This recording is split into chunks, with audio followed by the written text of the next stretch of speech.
ये जो लिपस्टिक आप जो देख रहे हैं ना, ये ऐसा लग रहा है जो प्लास्टिक पिघलता हुआ नज़र आ रहा है। अगर आप भी लिपस्टिक लगाते हो तो सावधान हो जाइए।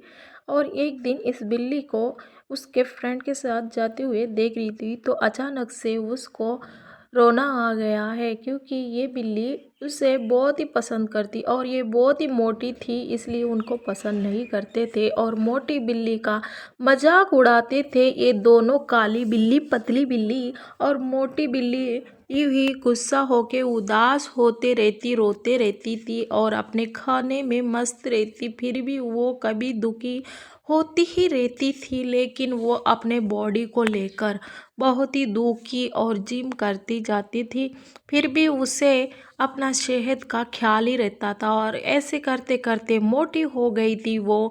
और फिर एक दिन अपने सेहत को लेकर वो जिम जाने लगी और फिर पतली होने लगी और इस तरह से अपने बॉडी को बना लिया है इस बिल्ली ने। और उनके सामने आगे आके उनको जवाब दे दिया है आखिर कि मैं इतना हैंडसम बन ही सकता हूँ। इस डायनासोर के बच्चे को देखिए। और आप भी ये सोप यूज़ करते हो तो ये वाली सोप को देखिए कि किस तरह से पिघलते जा रहा है। और ये सोप पिघलता हुआ ऐसा लग रहा है कि ये प्लास्टिक की तरह ही जल रहा है। क्या इसे जलाने से क्या प्लास्टिक की तरह ही लग रहा है? हाँ, लग रहा है सही में।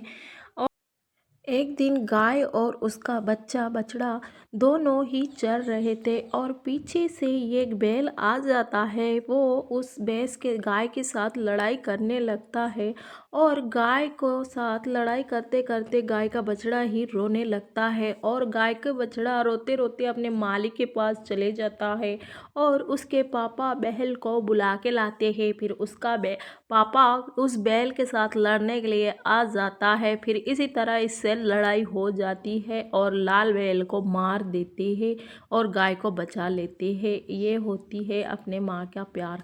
और ये बच्चे ने मैगी वाले कपड़े पहन के आए और इसी तरह दूसरा बच्चा भी कांदे वाले जैसे कपड़े पहन के आया और दूसरा तीसरा बच्चा भी बर्गर वाले कपड़े पहन के आया है। ये दिखने में कितना सुंदर और क्यूट लग रहा है। और ये बच्चा आया है कैलीफ्लावर जैसे ड्रेस पहन के और ये तीसरा बच्चा आया है अंडों की ड्रेस में और कितना क्यूटी लग रहा है। और ये आ गया है कंच मंच पहन के और तीसरा चौथा ऐसे ही पहन के आ गए हैं चिप्स वाले ड्रेस। और ये छोटी सी बच्ची नन्ही सी कितनी प्यारी और ये लाई है कैबेज की ड्रेस। और इस बच्चे ने अपने टोपी को प्याज की तरह इस्तेमाल कर रखा है और इस बेबी ने तो एकदम नॉनवेज चिकन की तरह ही लेकर आई है। और ये बच्ची तो आमलेट जैसे ड्रेस पहन कर आई है और ये तीसरी चौथी पांचवी बच्ची जाने कौन सी कपड़े पहन के आई है। और इसी तरह शेर लड़ रहे थे जंगल में और अपने आप को ज़्यादा होशियार समझते थे और ये चीता और शेर में से कौन ज़्यादा। और इसी तरह